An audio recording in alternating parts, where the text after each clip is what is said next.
Bueno, empezamos la sesión de hoy, lunes 5 de junio, con una nueva sesión o una nueva entrega de los lunes de CDTI-SOST.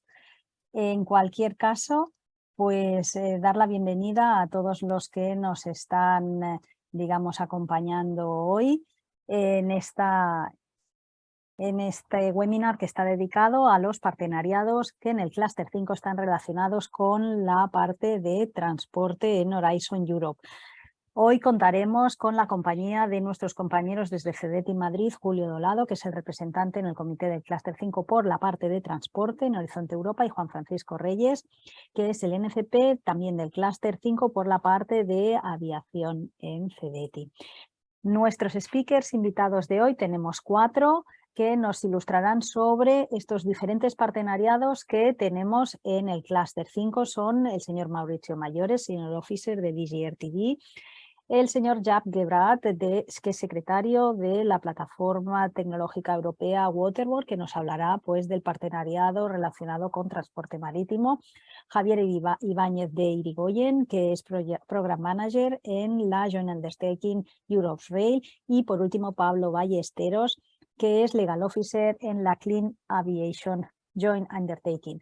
Simplemente recordaros a los que os unís por primera vez a estos webinarios que, bueno, esta es la segunda temporada de los webinarios Los Lunes de CDTI-SOST. Son sesiones semanales que realizamos todos los lunes cuando no es festivo ni en España ni en Europa, aquí en Bruselas, para así poder tener la compañía y los consejos y el conocimiento de nuestros invitados que vienen pues no solo de la Comisión Europea y de las agencias o de las Joint Undertakings correspondientes, sino también de aquellos stakeholders que son relevantes para cada uno de los sectores que tratamos.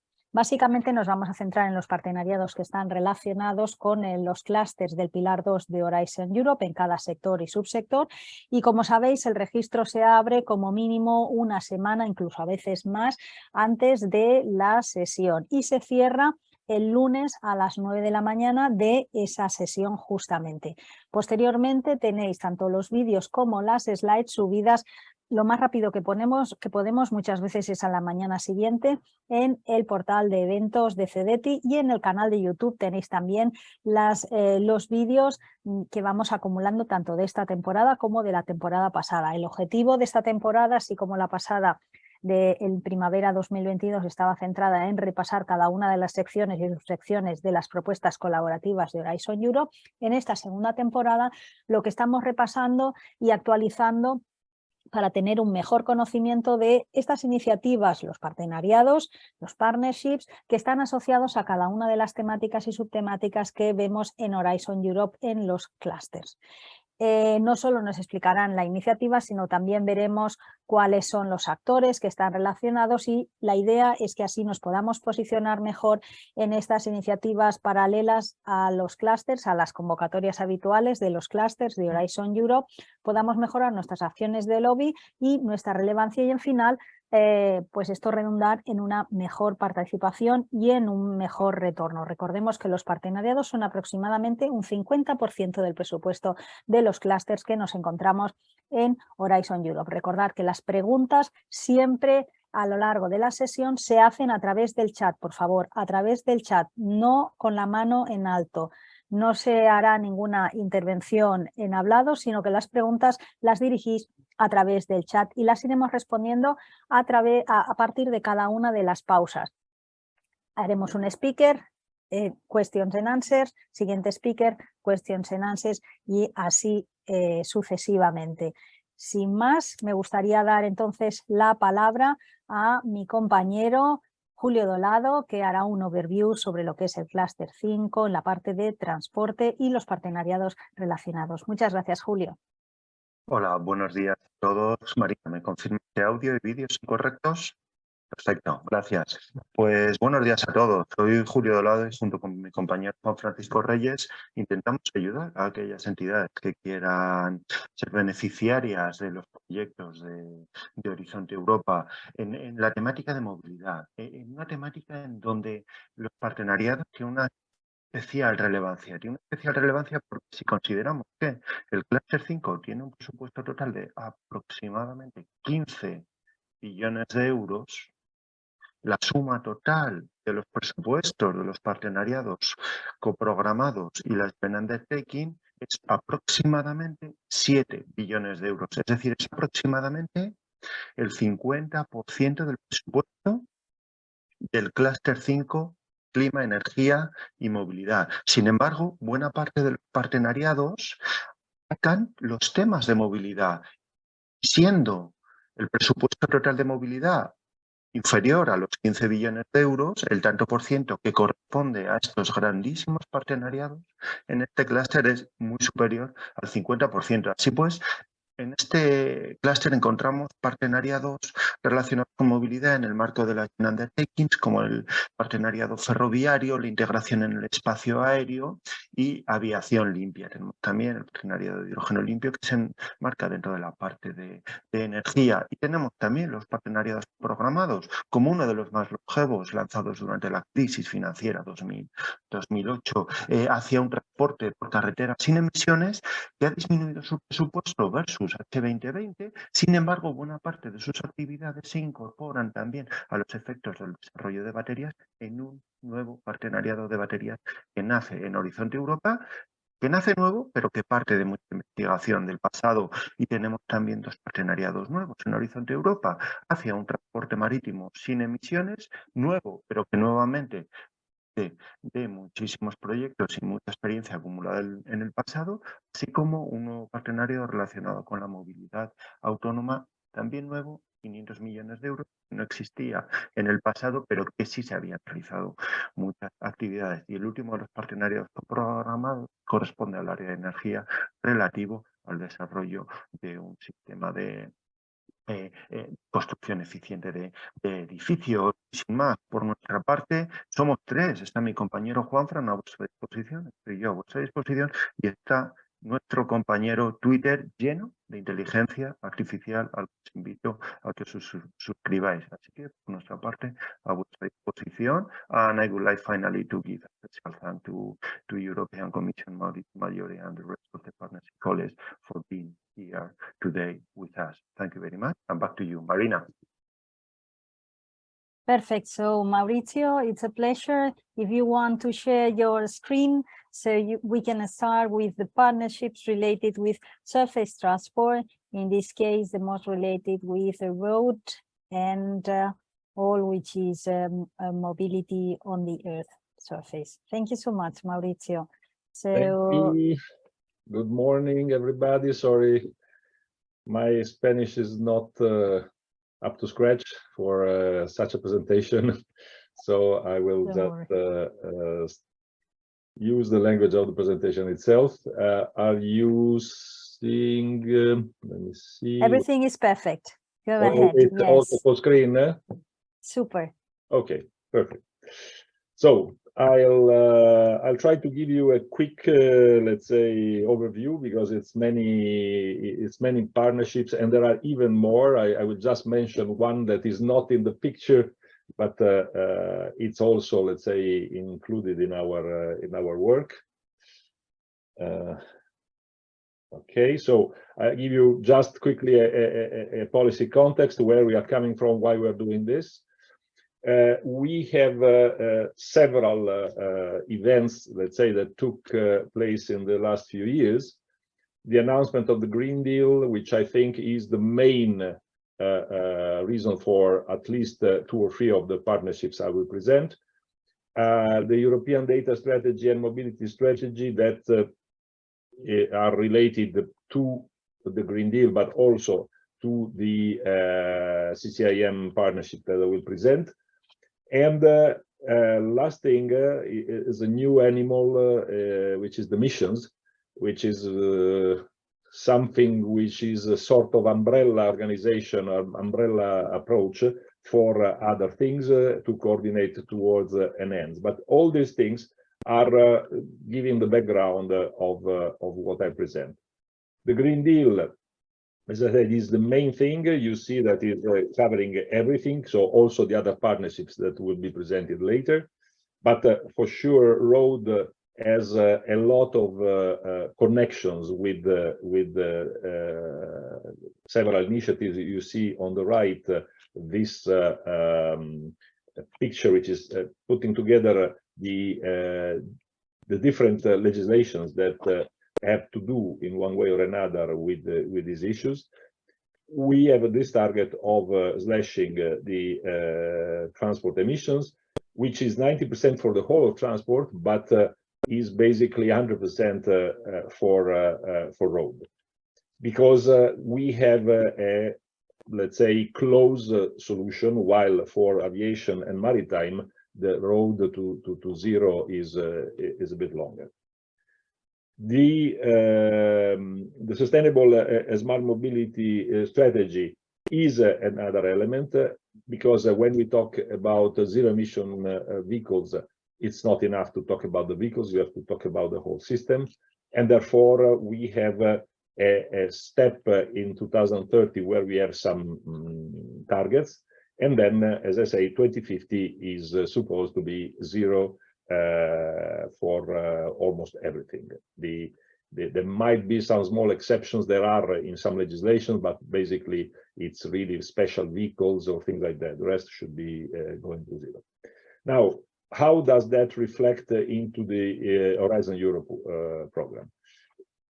Horizon Europe is huge, it's covering a lot of areas. We are in that red part there. And we have the instruments to do this, which are these. We have the normal work program that up to framework 5 was basically the only way, the topics with normal calls and so on. At some point with the 2008 crisis, we started the first co-program partnerships. At the time were called PPPs, then CPPPs, and so on and so forth. And the first one was the Green Cars Initiative, which is a way of putting together the actors in the whole chain with the Commission and the private partners, and in some cases also the member states, to work towards a common objective. Then you have the co-funded partnerships, where the involvement of the member states is stronger, and the Commission basically gives a kind of top-up funding. And then we have institutional partnerships, which are basically, let's say, more like the co-program, but more responsibility to the industry. And they need a heavier, let's say, structure with the decision of the Council and several other things, like hydrogen and fuel cell, which I said I will not cover, but has some areas which are relevant for transport. But the rest is actually making the green hydrogen available, and therefore that's more the energy war program, but it is a kind of bridge. And you will see we have some interactions. And then we have this new instrument, the missions, which is trying to have a moonshot objective, in this case, the climate neutrality of a certain number of cities, which are pledging with a contract, that's their objective. And this is using, for instance, work done in the other partnership, plus other work to support the deployment, in particular, of these new technologies. I start with the first one, because also historically the automotive partnership was the first to be established. As you see, it's a series of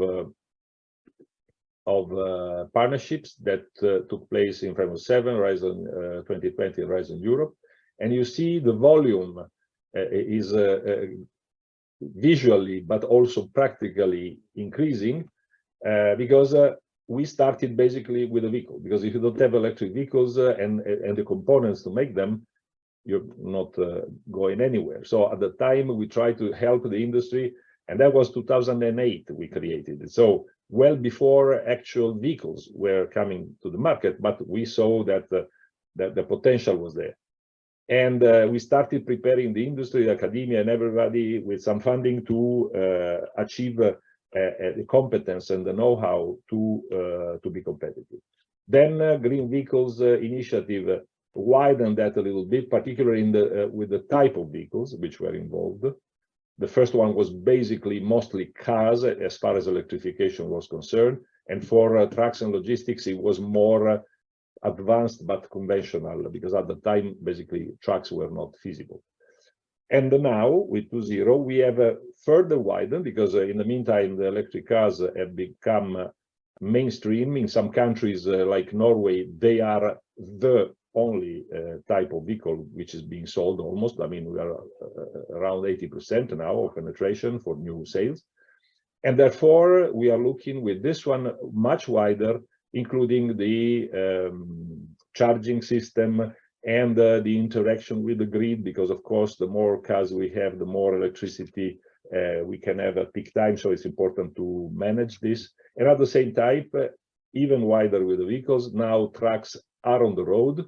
Basically, they are in the same state that the cars were in 2010 or 12. And therefore, there's a lot more activity on zero emission heavy duty. As you see in the bottom, this is the core, but there are interactions with a lot of other partnerships. Some are the ones I will describe. Some are outside. I mentioned hydrogen, but for instance, electronics, we have an important relationship there that needs to be developed.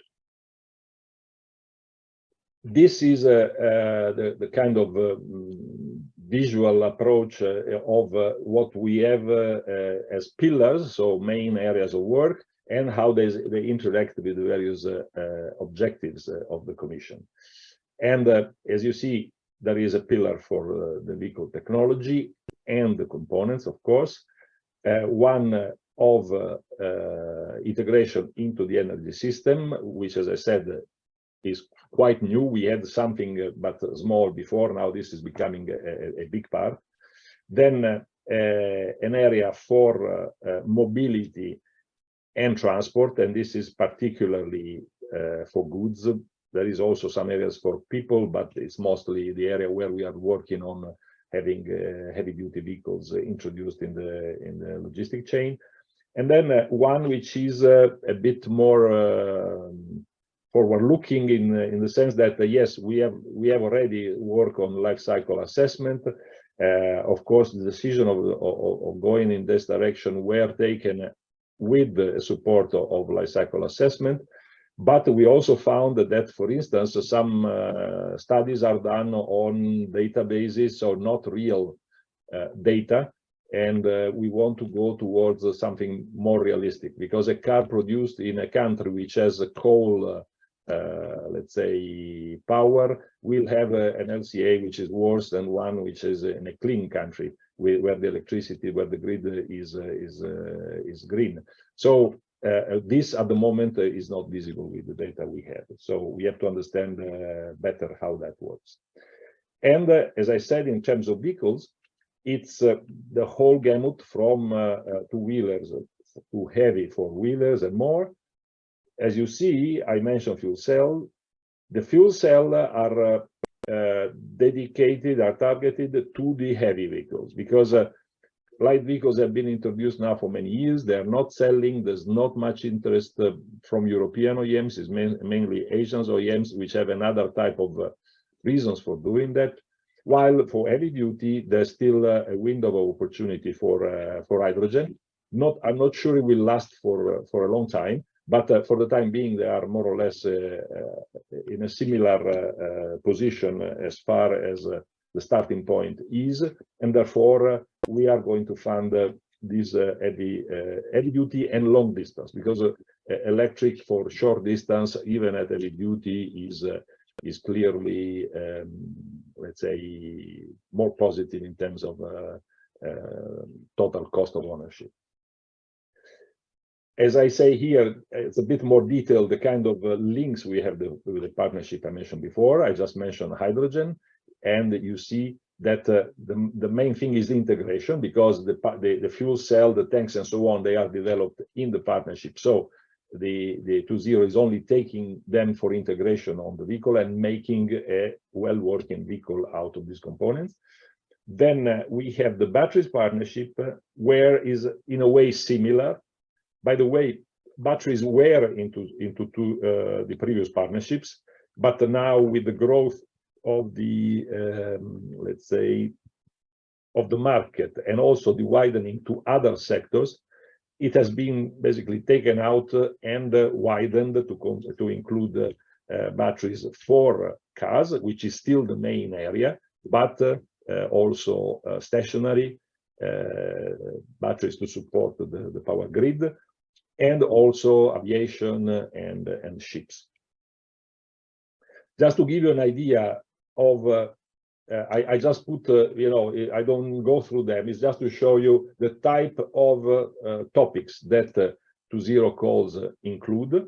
These are past calls where you see the number of topics, the budget that we had, the number of proposals submitted, and the selected one. So you see that the success ratio is something like 30%, which is normally better than the normal work program, because here we are focusing things more to the end users, so to say, and therefore there is less, you know, in the past I remember where the open calls, you had stuff which was arriving, which was basically trying to address a topic, but very, very marginally, and a lot of these proposals were, of course, discarded, but this made the success rate worse. While here, the success rate is higher because the partners of the partnership, which by the way is totally open. So if someone is interested, if there is the association, the EGVIA, and you can apply for membership. They are now, I think, closing to 100 or so partners,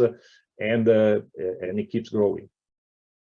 And this is instead, maybe it's more interesting, the 23-24. The 24 in blue and red, I highlighted the areas where we have really new stuff. I mean, just the power electronics beyond 800 volts, so 1,200 and so. The megawatt charging system for trucks, the deployment of a very pervasive infrastructure for slow charging at night for people that don't have charging in the hotel garage or something like that. So it's all areas that we will cover very intensively. And as I mentioned, at the bottom you see there is a joint topic where the 2.0 and CCIM support the city's mission for a new concept for transport. So in this case is a call of the mission, but with the support of the partnerships. And just to give you an idea of how it works, you see that there is the non-profit association, which is the one I mentioned before, where you can apply for membership if you want to contribute to the development of the partnership, of the topics, and so on and so forth. Now, I move to the batteries. I already said something, but quickly I'll try to cover the vision and the content of the BAT4EU partnership. We are very frankly behind in batteries, but if we want to grow an industry, we need to invest seriously here. So there is close to 1 billion on that. We want to try and have and catch up with the chemistries, and at the same time also with the production, because I think we are quite good in the chemistry. Actually, some European countries are supplying materials for batteries in other countries like Korea. But in terms of scaling up the production, for many historical reasons, first of all is the fact that in other countries they are producing appliances and so on with lithium batteries, so they have an experience for 20 years in implementing smaller batteries, but of course this helped them to scale up to the vehicle ones. This is giving you an idea of what is covering, because of course the value chain of the batteries is very complex. It starts from raw materials. You have then to have the raw material transformed in very pure and very specialized chemicals. You integrate them in the cells, you make pack and modules, you put them in the car, and at the end of life you have to recycling. The darker areas are the ones where there is the strongest focus, because the other areas are either in other partnerships or in other areas, like the raw material. We have an area for research on raw materials, but let's say that there are some overlaps in this area. The dark brown is really the focus, and then moving towards the integration, this is where we have, for instance, joint calls between 2.0 and the battery partnership whenever it's needed. This is basically putting them into the areas of the strategic research agenda, which if you are interested, is a good reading to know what they want to do and how they want to implement it in areas, as I said, which are reflecting the graph before.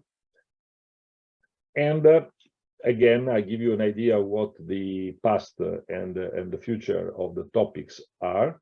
At the bottom here, for instance, you see another one joint call where I mentioned the LCA at the beginning, and of course the LCA of an electric vehicle. A very important part is the LCA of the battery. So they are cooperating so that the methodology is good for all these applications. And forward. And this is the same view, broad view of what are the topics for 23-24. You see that there is everything from cycling, battery management systems, basic chemistries for the short, medium term, and the longer term, post-lithium ion, for instance, and even non-lithium batteries, because, of course, raw material is an important area. So either you recycle or you try to use other materials which are not critical. And finally, I have a few minutes left. This is CCIM, so Cooperative Connected and Automated Mobility. This is a new partnership. Again, this was in the past in the normal work program, but we already had a specific call for, I think, 100 million plus. And now it has become a partnership, which aims at accelerating the deployment of technologies that we already have, or we are closing to having. I mean, what is called the level 2 support systems are in many cars, and basically they are the building blocks for going forward towards autonomous driving. But as soon as you go to autonomous driving, you start having problems with legislation and with the technology, the importance, let's say, of the precision of the technology, because in one case you are behind the wheel anyway, just supporting you. Here, the objective is that you can do something else, and therefore the acceptance also of these technologies. We have, again, the same strategic research and innovation agenda, which is a good reading if you want to understand better what they are doing. We have the first projects that I said were even in Horizon 2020 already. There were some running and they're closing basically in a year or so. And at the same time, we have the newer programs. The idea also is including the member states, I think, more in this one, because, as I said, there is this legislation aspect that needs the member states to be strongly on board for the acceptance of these vehicles in all countries.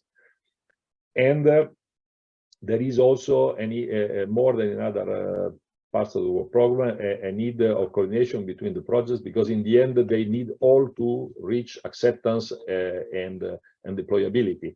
So yes, they are competing, but certain things they have to share. This is the kind of view on the future for implementation that is the basis of the partnership. And as you see, there is the building blocks, so the technology, for instance, of cameras or sensors and so on, advancing the technical maturity of the whole thing, and then trials and living labs all over Europe. We have some already, but gradually this will move from level 3 to level 4 and 5, which are the definitions of, let's say, automated driving with the driver present, automated driving with the driving not looking at the road, but it can intervene in case, And level 5 would be basically there is not even the wheel, so it's completely autonomous, and this probably is a bit farther in the future. This is giving you an idea of what the demonstrations already happening are located in the starting time and so on, and the area, because of course there is a lot of focus on cars, but trucks with the lack of drivers, for instance, in countries, they would probably benefit even more than cars. And then the technical aspects like 5G and connectivity. Also, in this case, here you see the fact that we have joint and share projects. I talked about some, so I'm not going again into there, but this cooperation between partnership is important. And again, here an idea of what are the topics which are in the 23-24 calls. And at the bottom, you see again this joint topic that has its own, let's say, timing, which is different from the rest of the topics. Just quickly, we have some events where if you need to get more information, you can attend the register. One thing for sure that, as I say, if you become partners, I mentioned this for 2.0, but of course this is true for the other partnerships that are open and you can take part. There is at the moment undergoing the revision of the strategic research agenda. After 2 years, we see whether there's any new area or any modification to be done. In some cases, the legislation has changed, so we are revisiting the whole thing. And as you see here, we have the Cluster 5 Info Day in October, and the Research Result Conference in February 24, and the Transport Research Arena in Dublin in April. So thank you for your attention, and maybe meet you at some of these events. Thank you. Excellent, Maurizio. Muchas gracias, Mauricio. Julio, me parece, había una pregunta también en el chat. Sí, perfecto, Marina. Sí, la respuesta a la pregunta es la asociación ECVIA. Si te parece, respondo por escrito directamente con el link a la página web. Estupendo, pues ahora lo ponemos. Y pasamos a nuestro siguiente speaker, pero antes dejadme recordar que la Mobility Week 2023 es en septiembre, del 16 al 22 de septiembre. Hay un gran número de eventos, casi 200 y pico eventos repartidos por toda Europa y sesiones también en Bruselas. Importante para aquellos que estáis montando consorcios para encontrar partners posiblemente, porque muchos de ellos, yo que sé, de carácter municipal, es difícil aproximarse a ellos si no es en eventos así grandes. Y después, durante la Energy Week este mes, que va del día en la semana del 22 de junio, hay una sesión de Batteries and Skills for Automotive en el 20 de junio a las 4:30, que también se transmite online. ¿De acuerdo? Entonces, so thank you so much. And Maurizio, it's a pleasure to count with you and with this nice overview in the information and so. So we have to jump now on the waterborne with Jaap Gebraad. Jaap is the General Secretariat of the Waterborne Technology Platform. He has been involved since the beginning on the partnership on maritime transport. So he's more than welcome for coming and explain a little bit what is about this partnership. He will explain a little bit the history, the positioning right now, and the expectations in the future as well. Thank you so much, Jaap, for answering the invitation from Julio and from me to join this session. Solamente decir que tenemos alrededor de unos 60 asistentes que están siguiendo este webinar sobre los partenariados en transporte. So, Jaap, the floor is yours. Thank you. Thank you very much for the invitation. And can you see my screen? Now, I want to make it bigger, but it doesn't work. Yeah, you have to go down down there is in the bar down, you have at your right side. Yes. Yeah. Okay. Control button of Super. Zoom works in the midst. Many thanks for inviting, and I indeed will give a short explanation on Waterborne, on the Waterborne Technology Platform, which is an association coordinating the private side of the co-program partnership on zero-emission waterborne transport, and then also partnership more in detail. Where do we stand now? What does it entail? What are the next steps? As the previous speaker said, we are also in the midst of the public consultation on the update of our strategic research and innovation agenda. Now, Waterborne is a technology platform, and a technology platform basically provides policy guidance on research, development and innovation needs of a sector. There are multiple technology platforms in the EU. They are all recognized by the European Commission, but not financed by the European Commission. And we are the one for the waterborne sector. Now, where does this term come from? Because it combines both maritime transport as well as inland navigation, which is the transport on the rivers, plus the entire production side of the waterborne transport, ships and equipment. We consist currently out of 125 members, and that's a significant increase. In 2019, we had approximately 35. So it significantly grew in the last couple of years, representing the main stakeholders of the European waterborne transport sector, ranging from shipyards to ship owners to the research and academic community. And as I said, it's both maritime and inland navigation, but as a technology platform, we also look at ports, and part of the ports activities are also included in the co-program partnership, or the CPP, on zero-emission waterborne transport. Now, a bit similar to the previous presentation, how does it function within waterborne? So on the bottom of the slide, you see the industrial research advisory groups, or our working groups, where the technical content is discussed. We have laid down missions and visions for 2030 and 2050 in our platform, and there the working groups discuss where do we stand in terms of technology development and what should be the next steps to be able to achieve these objectives.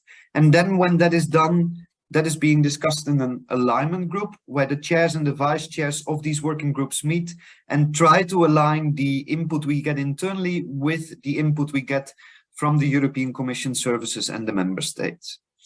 And then the rest of the chart on the left is typical for an association, except where you see the delegates to the partnership board. So there is a dedicated board for the co-program partnership on zero-emission waterborne transport, where members of our association and members of the European Commission services steer this partnership towards reaching its objectives, and, for example, also approve the update of the strategic research and innovation agenda.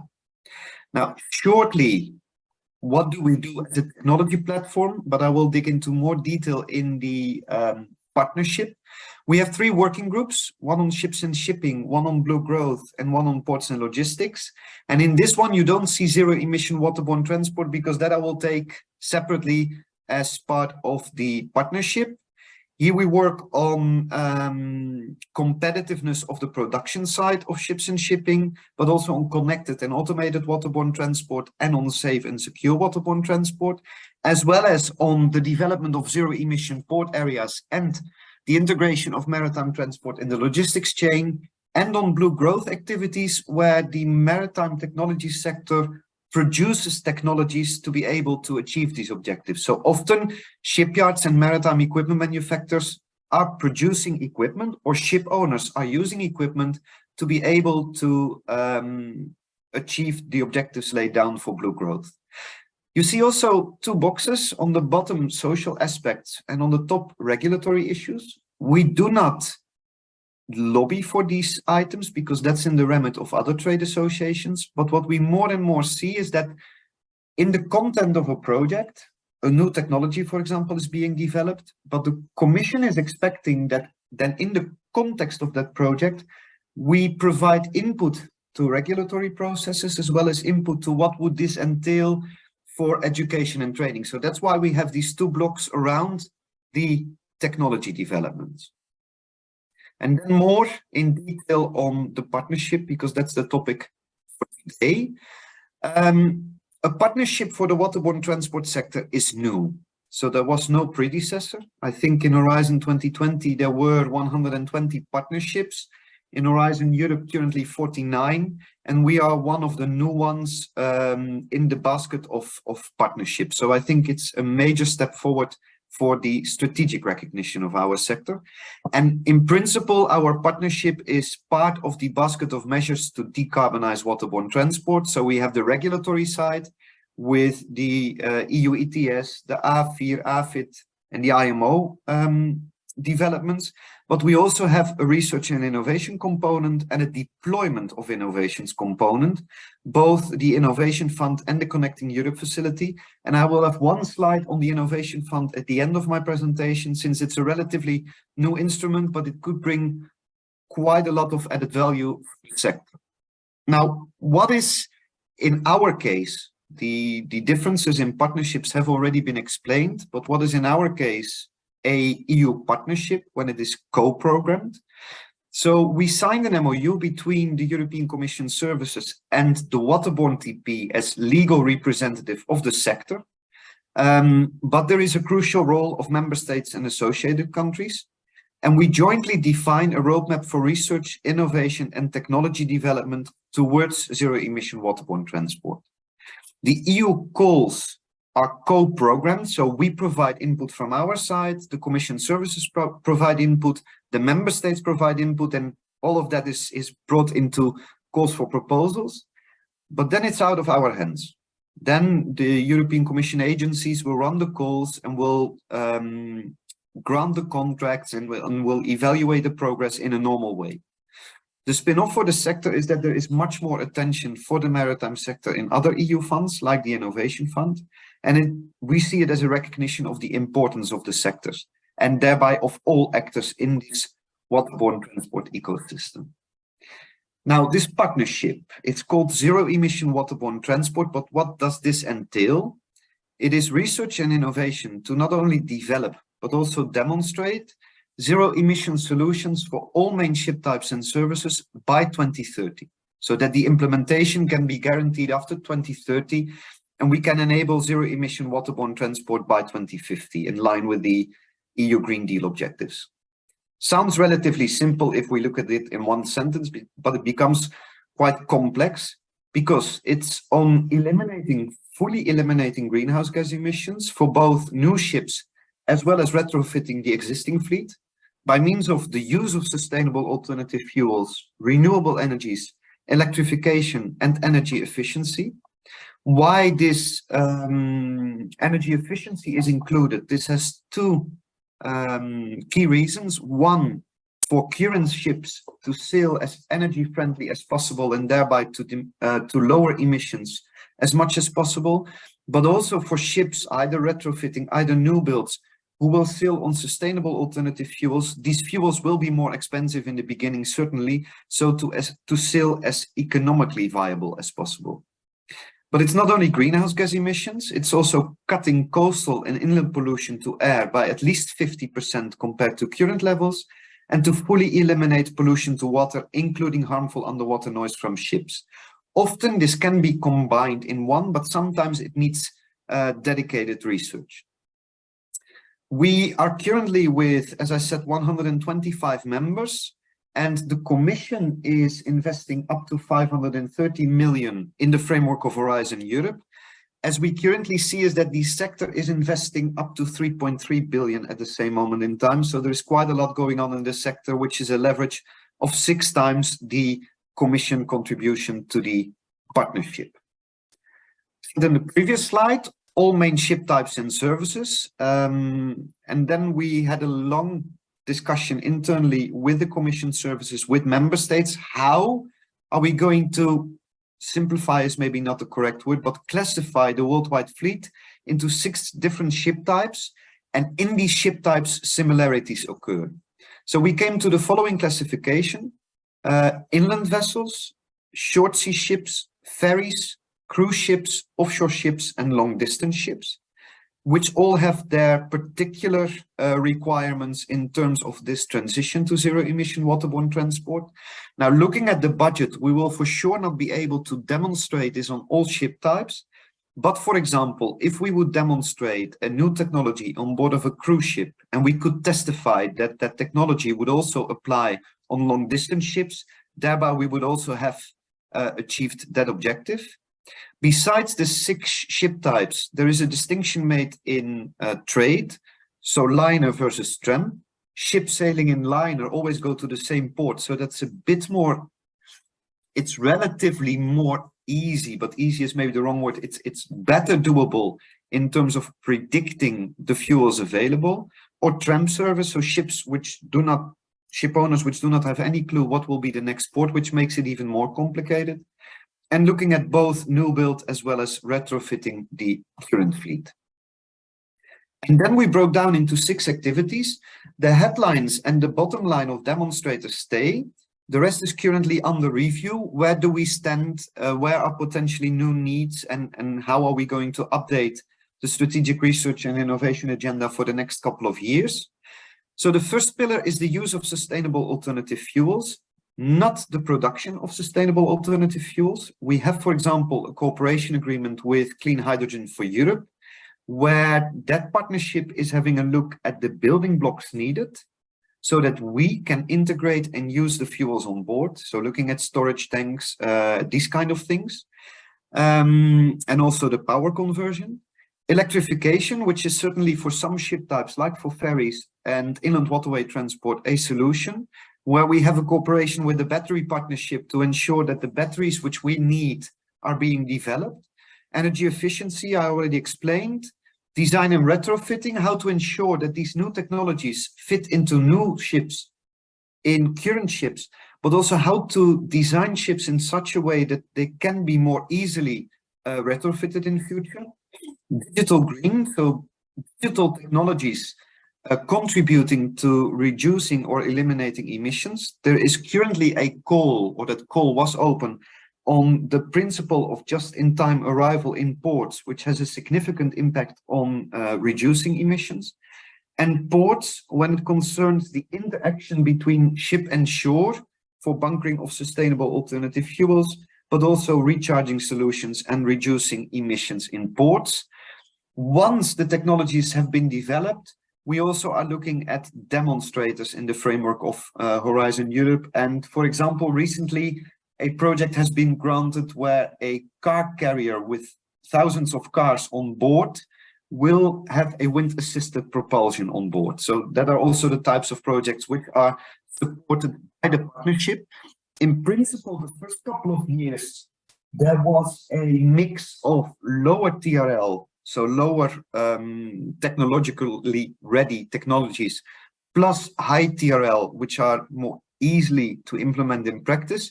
Currently, it's tending more and more towards higher TRL. So at the end of the partnership, we are able to deploy the technologies which have been developed in the framework of the partnership. Now, a lot on the technological objectives, but there are also some specific economic objectives to implement economically viable European new technologies and concepts, and thereby to strengthen the competitiveness of European industries, even being able for some of the segments to enter new markets which are presently dominated by Europe's competitors, facilitate the development of regulations and policies and standards so that we can easily so that these technologies can be implemented after the lifetime of the project, and thereby to facilitate the uptake of these technologies.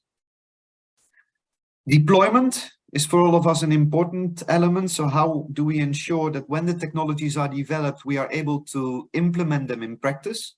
Standardization, rules and regulations are key, but also legal certainty. So not that we invest in developing engines for a certain fuel and that after 5 years these fuels are suddenly being banned. And support for first movers, either in terms of the Connecting Europe facility or the EU Innovation Fund. Now, how do we define the topics which will then be tendered in the framework of Horizon Europe? So they are based on our strategic research and innovation agenda. You have seen the objectives, the classification and ship types, and the activities. We are currently having a look at the activities, what should be updated for the next couple of years. It is, in our case, a bottom-up approach. So the working groups are the first step in defining the R&I priorities, in co-creation with the European Commission services, and an important role of the Program Committee Horizon Europe for Climate, Energy and Mobility.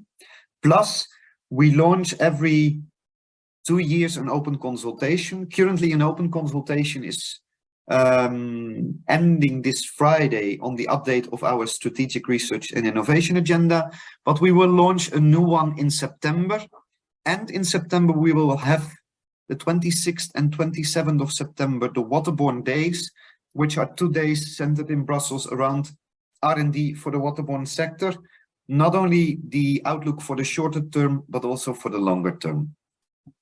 The topics for 2021, 2022 and 2023 have been developed and the tenders closed. The topics for 2024 open in December this year, and the calls will close in April 2024, and the topics are already available. And here I see I made a spelling mistake. Besides the topics for the partnership, topics which do not fit into the partnership might find their way in Horizon Europe via other envelopes, and we call this topics for collaborative research. One is on ports, where parts fit in the partnership, parts don't. The other one is on digital technologies, where parts fit in the partnership and parts don't, for example. Now, shortly on the EU Innovation Fund.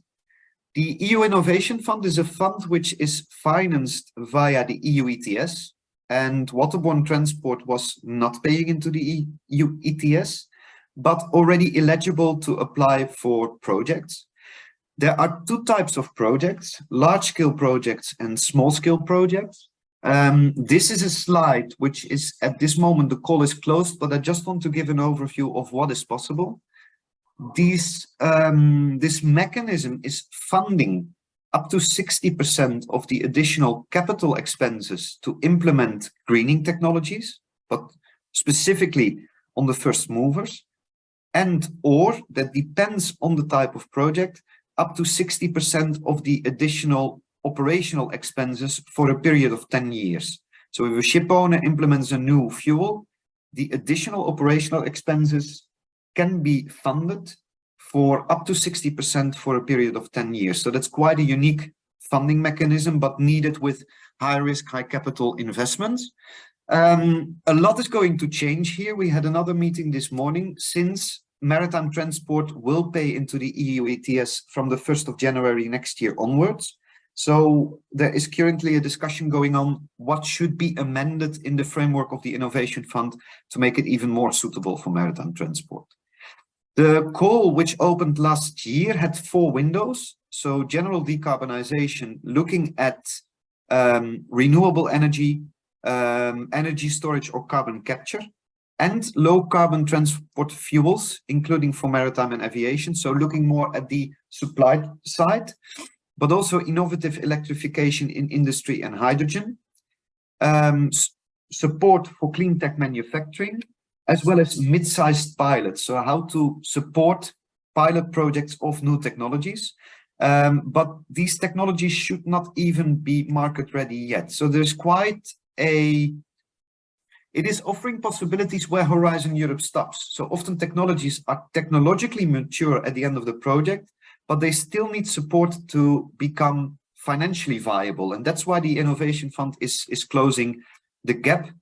There is a information session or a stakeholder workshop on 13 June, which includes a maritime window. So for all of you who are interested, it's open and it's organized by CINEA and DG Klima.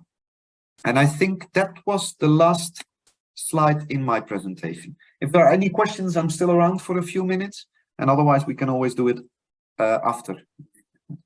Super. Thank you so much, Jaap. Julio and myself, we are really glad for this quick intervention. I think that there is no questions just on the chat.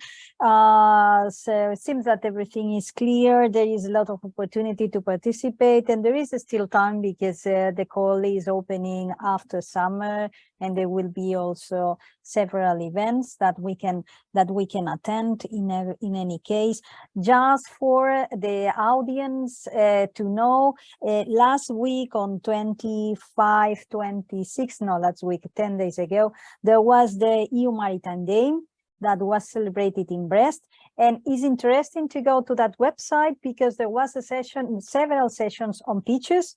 So if you are looking for consortia, if you are looking for partners for the topics that will open on the 2024 call for the part of maritime transport in Horizon Europe, maybe it's interesting to look for that pitches because it is plenty of potential partners that could join, or even to give an idea that there was somebody preparing a proposal on that topics.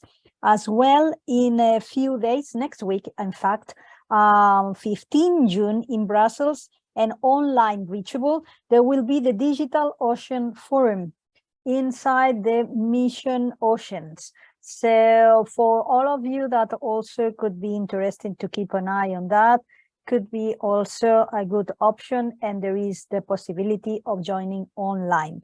So I think that there is no further questions from the maritime side.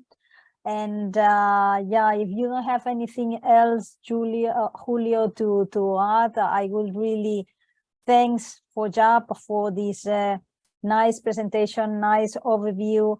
And if there is any future event that will be open to the public, or maybe people that is still hesitating to join the platform or whatever that we can do.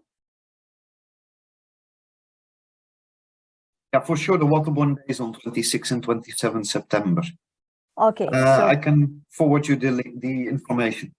Okay, super. So we will put also the information on this General Assembly, no, of the platform, or main event of the platform at the last week of September. That is interesting also to come if you are in a view of presenting proposal or to join a consortia in the coming call. So thank you so much, Jaap. And thank you very much. See you around. Thanks for your time. Absolutely. And sharing your information and your time with us. Thank you. Vamos a pasar ahora a, ya hemos hecho la parte de transporte en superficie, por carretera, mejor dicho, la parte marítima, y la última parte de transporte por superficie correspondería a la parte de ferrocarril con Javier Ibáñez de Yrigoyen, de la Joint Undertaking. Hola, Marina. Hola, ¿qué tal, Javier? Me dice aquí que... buenos días a todos. Me dice que no puedo comenzar la cámara. A lo mejor sois vosotros los que lo tenéis que activar. Venga, mientras igual Elisa te habilita para ello, si hay algún tema o así, si quieres, igual sí que puedes, claro, puedes empezar a pantalla. compartir, sí, por supuesto, sí. Eso sí. Entonces, eso sí.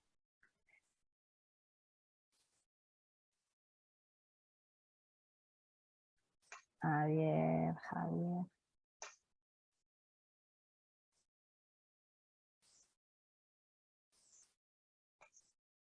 Dime cuando estés preparado, en cualquier caso. Está la presentación lista, ¿la podéis ver? No, por ahora. Espera, sí, ahora se ve. Y si pones pantalla completa se puede ver perfectamente. Sí, ahora se te ve también en la cámara. Muy bien. Perfecto, las dos cosas. Todo pues tuyo. muy bien. Muchas gracias. Nada, gracias a vosotros por la invitación, por tener ahí presente en este tipo de iniciativas que creo que son muy interesantes porque las personas a las que va dirigida, las entidades a las que va dirigida muchas veces no tienen ese contacto cercano con las instituciones y cómo pueden hacer este tipo de consorcios, de aplicar a los topics que se promueven desde Europa, y en ese sentido, pues nada, agradeceros la oportunidad. Y voy a intentar desde el punto de vista de Europe's Rail. Voy a hacer también la presentación en español, pero las diapositivas están en inglés y estarán disponibles a todos vosotros, o sea que en cualquier caso, cualquier pregunta que podáis tener, no dudéis en poneros en contacto con nosotros. Voy entonces, en cualquier caso, a hacer un poco de introducción de qué es Europe's Rail, que es, para que los que no lo sepáis, es la nueva iniciativa, el nuevo partenariado en innovación y desarrollo en aspectos que tienen que ver con proyectos de innovación y desarrollo en el sector del ferrocarril. Esta es un poco bueno, la visión que tiene Europe's Rail, que no es otra sino el poder ser o el poder demostrar a través de esas innovaciones como una red ferroviaria integrada que integre esas soluciones innovadoras y que promueva no solo la intermodalidad, sino también el transporte de pasajeros y de mercancías, es lo que intentamos hacer a través de los proyectos que se financian desde aquí. Con la misión, por supuesto, de hacer el ferrocarril el modo para movernos diariamente, en cualquier caso. Y para los que, como comentaba, no sepáis, es la continuación del programa de Shift to Rail, que para los que no lo sepáis tampoco, bueno, es el programa que comenzó abordando estos temas de innovación en el ferrocarril, en esos 5 pilares que podéis ver ahí. Teníamos en Shift to Rail un pilar de innovación que tocaba desde las infraestructuras, material rodante, comunicaciones, mercancías, hasta actividades que eran más transversales y que abordaban un poco también o que comentaban aspectos tan cruciales como, bueno, reducción de ruido, externalidades que no son muy buenas, ¿no? Desde el punto de vista cuando se ven desde el exterior, que no son bien percibidas, pues bueno, son ese tipo de iniciativas también que se abordaban con esos aspectos, con esas iniciativas transversales. En ese sentido, Europe's Rail contó, es un programa que sigue, también para clarificar, es un programa que sigue activo, es decir, los proyectos que se han financiado desde el 2015 y anteriormente con los proyectos, con los Lighthouse Projects, es un programa que terminará a finales de este año, principios del que viene, porque los proyectos que todavía siguen activos y en los que están, digamos, en el phased out y el ramping de Europe's Rail, que comentaré un poco más adelante, pues tenemos previsto eso, terminar esas actividades este año, pero aquí tenéis un poco el resumen de cuál fue o cuál ha sido el presupuesto, la capacidad que ha tenido con ese presupuesto a lo largo de estos años de desarrollar esas iniciativas innovadoras en los distintos pilares que podéis ver aquí, con el número aproximado, bueno, de entidades de investigación y desarrollo que han participado, pequeña y mediana empresa, los países participantes y la ingente cantidad de colegas que han estado participando en estos proyectos. Shift to Rail estaba organizado, o las llamadas a proyectos estaban organizadas en llamadas Open Calls y Call for Members, es decir, había 2 tipos de llamadas, una que eran más abiertas y otras que eran, digamos, pues únicamente vinculadas a los miembros fundadores de Shift to Rail. En ese sentido, y avanzando un poco con la presentación, Europe's Rail ha pasado de tener, bueno, desde los 12 miembros fundadores que tenía Shift to Rail ha pasado a tener 25 miembros fundadores, en los que, y un poco también en clave nacional, la representación española se ha visto también más fortalecida en ese sentido. Europe's Rail, digamos que el alcance del programa pues queda reflejado en el plan, en el master plan, y en ese plan se refleja un poco pues cómo se da un poco de guía en cómo ese presupuesto que tiene disponible el partenariado para desarrollar esas iniciativas innovadoras puede ser afrontado, ¿no? Esa capacidad o ese presupuesto se aporta en un 50% por los miembros fundadores, que también tienen entidades afiliadas y tienen otros miembros que participan en los proyectos, y un 50% viene por parte de la comisión, ¿vale? Este programa está basado en 2 pilares principales, que son el pilar de sistema y el pilar de innovación, y después también se sustenta en un deployment group, o en un grupo, como comentaré en la siguiente transparencia, que se orienta o tiene la intención de abordar esas soluciones en un sistema en el que el sector esté involucrado. Aquí podéis ver un poco en resumen cuáles son los 5 objetivos principales en los que Europe Rail se centra, es decir, a través del desarrollo de esas soluciones innovadoras y esas capacidades que ofrecen los miembros que participan en los programas, pues bueno, ser capaces de desarrollar un sistema integrado, capaz de desarrollar también una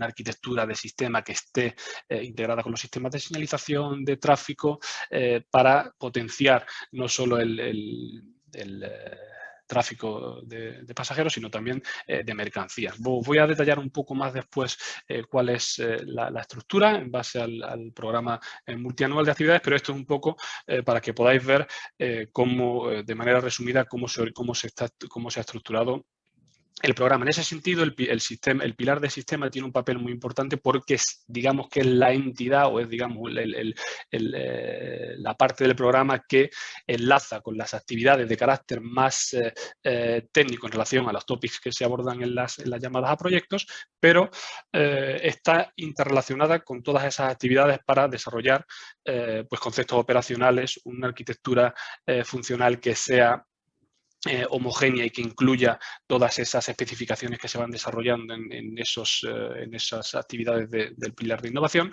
Y en ese sentido, el pilar de innovación se enfoca en 5 áreas principales, como podéis ver aquí. Una que es la más enfocada al tráfico, gestión de tráfico y sistemas de señalización, digitalización, automatización de las operaciones, por supuesto, y continuando con las actividades de IP3, de Shift to Rail, hay una parte también muy importante que tiene que ver con la gestión de los activos y actividades que tienen que ver con mejorar las operaciones y potenciar la capacidad de la infraestructura. Un pilar también muy importante que está también muy presente ahora en la agenda política en Bruselas es la competitividad del mercado de mercancías en ferrocarril.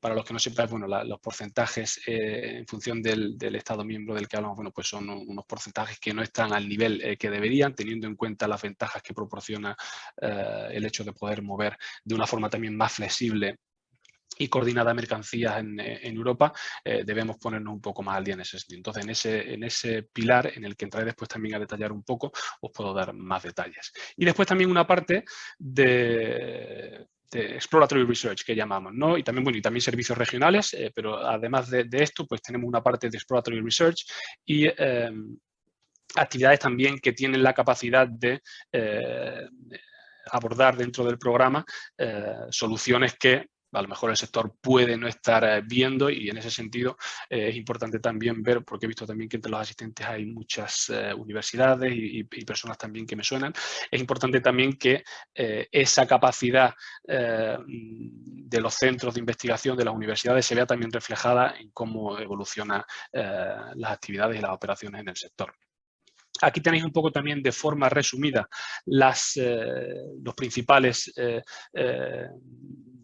puntos en los que el programa puede tener o en los que se pretende que tenga ese impacto, para que, en primer lugar, para alcanzar los requisitos, ¿no?, que tienen los ciudadanos en temas de no solo capacidad y elección de servicios que promuevan el sector, sino también tener un sistema de transporte más eficiente, más sostenible, que por supuesto esté armonizado con las especificaciones técnicas de interoperabilidad y con los que tenemos también una colaboración muy cercana con la agencia, y por supuesto con el fin también de promover la competitividad del sector en Europa. Aquí, como os comentaba, podéis ver un poco de forma también muy resumida cuáles, dentro del programa multianual de Europe Rail, cuáles son todas las áreas estratégicas que se abordan. Como podéis ver aquí, va desde el área funcional número 1 hasta la 7, pasando por también tareas transversales que tienen que ver también con los digital enablers que pueden proporcionar pues, soluciones a través de digital twins para poder tener verificaciones de todo lo que se va desarrollando en los proyectos.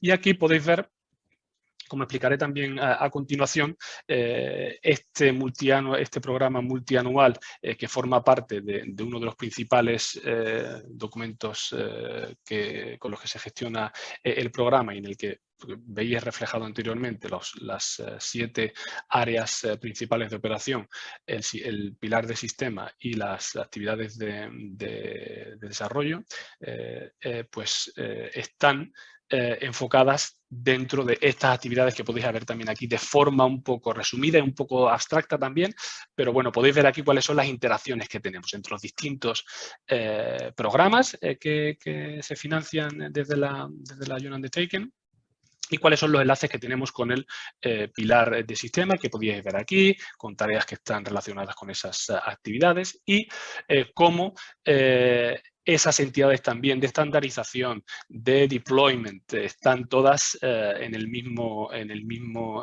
plano para que las soluciones que se desarrollan puedan tener ese alcance que se pretende. Aquí hemos puesto también un poco cuál es el organigrama interno de la Joint Undertaking. Como podéis ver aquí también el pilar de sistema tiene, digamos, podemos llamar 3 clústeres diferentes en el que los distintos flagship projects que mostraré a continuación ahora pues están gestionados. Por mi parte yo estoy coordinando funcionalmente el clúster número 3 dentro de la innovación dentro del pilar de innovación que gestiona, digamos, las actividades 5, 6 y 7 y en las que detallaré un poco más a continuación las actividades.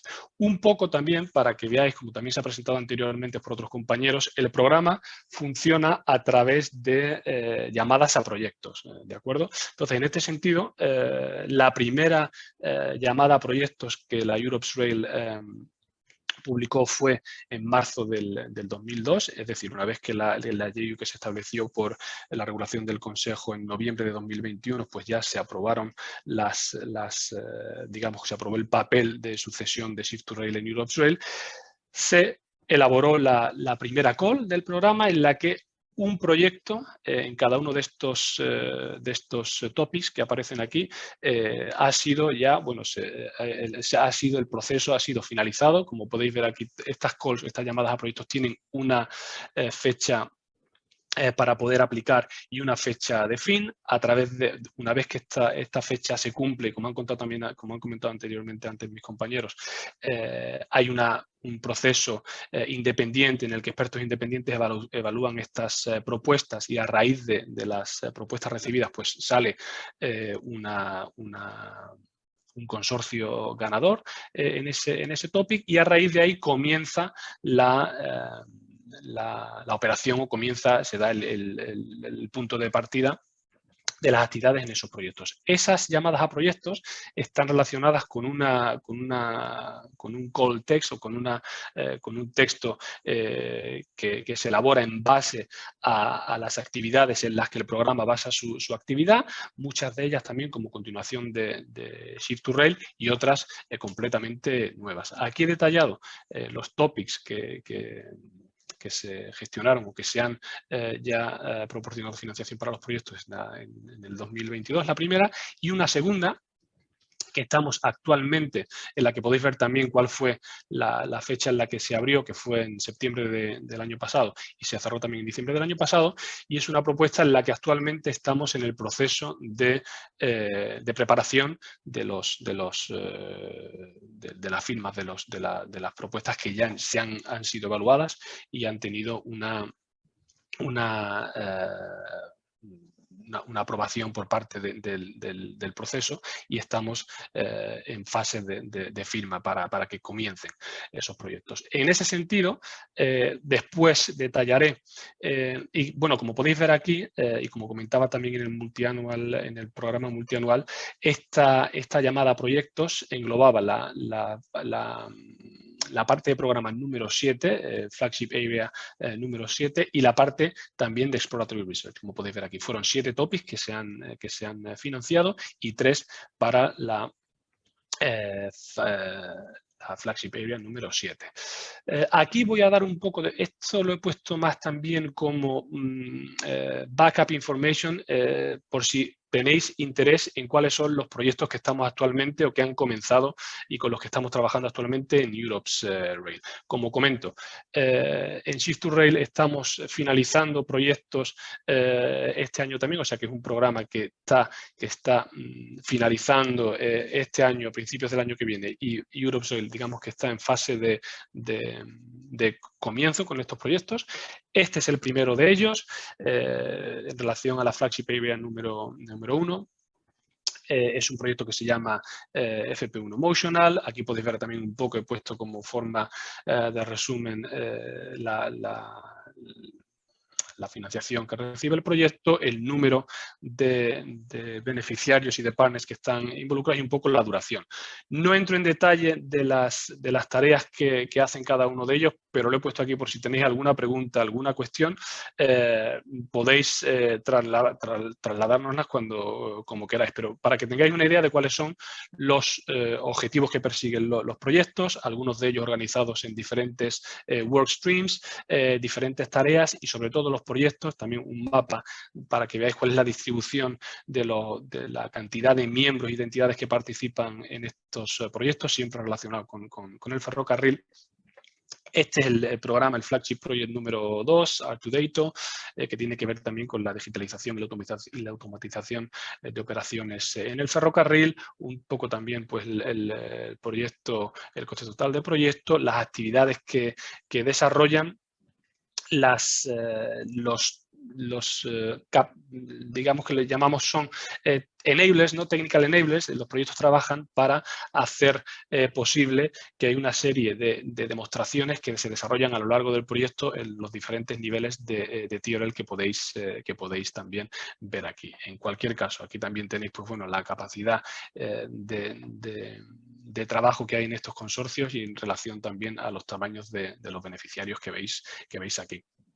Toda esta información también, por si tenéis también interés, está disponible en nuestra página web y podéis entrar más en detalle a conocer cuáles son los entregables públicos que estarán disponibles, cuál es la capacidad que habría para nuevas entidades de poder formar parte, en las que entraré un poco más al detalle después, pero aquí tenéis un poco como forma de resumen las actividades que abordan, ¿no? Este es el Flagship Project número 3, IAM4Rail, que no solo en base al análisis de los activos de infraestructura, sino que intentan también que esa información esté disponible para que las operaciones sean más ágiles. Veis aquí los entregables principales, ¿no? que tienen pensado tener disponibles para finales para 2016 y en cualquier caso, aquí podéis ver otra vez también cuál es el alcance, ¿no? y la capacidad de trabajo de estos miembros que veis en cada uno de los consorcios.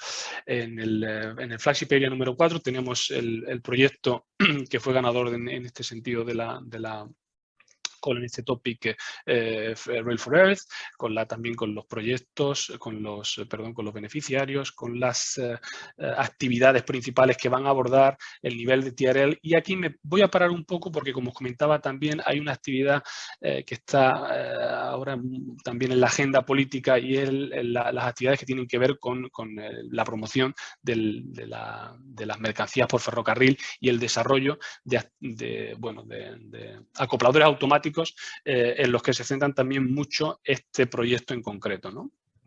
Que es hacer las operaciones por ferrocarril más flexibles y autónomas, y en ese sentido, pues bueno, no solo este proyecto está intentando armonizar y estandarizar la solución que podría estar disponible en los próximos años, sino también en este segundo workstream que veis aquí en la derecha, el hecho de conectar y tener información real, dinámica, en cuanto a las marshalling jars, las estaciones de gestión de de mercancías que a lo largo y en el marco europeo. Como veis aquí, este proyecto está enfocado también en dos clústeres principales, el 1 y el 2.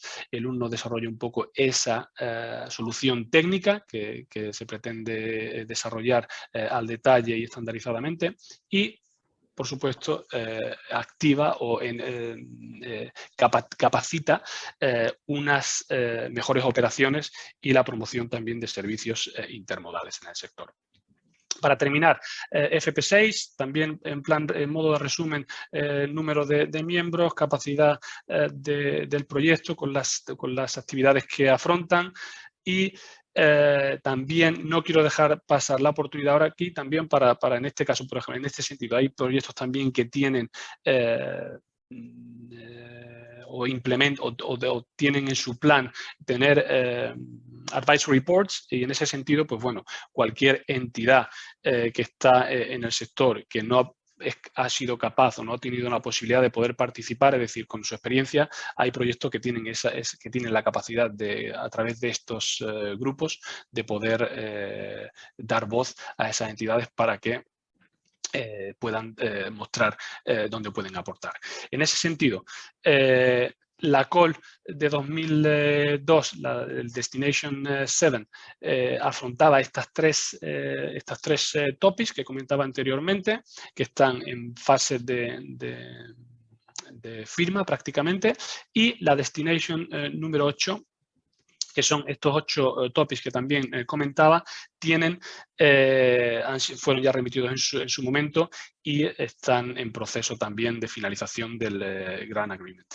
En ese sentido, y para los que estáis aquí presentes, la call del 2023 posiblemente se lance después del verano, y en ese sentido nosotros, cualquier pregunta que tengáis, estamos encantados de responderla, pero toda la información está disponible en la web. Habrá una serie de topics que abordan también no solo exploratory research, sino también actividades que tienen que ver con la operación, y en ese sentido, pues bueno, todas las calls, todos los topics son temas, son topics que están abiertos a cualquier entidad que quiera participar, y en ese sentido la formación de un consorcio que capacite y que sea capaz de afrontar los requisitos que se establecen en ese texto, pues tienen, por supuesto, la oportunidad de ser financiados una vez que llega el momento de la evaluación.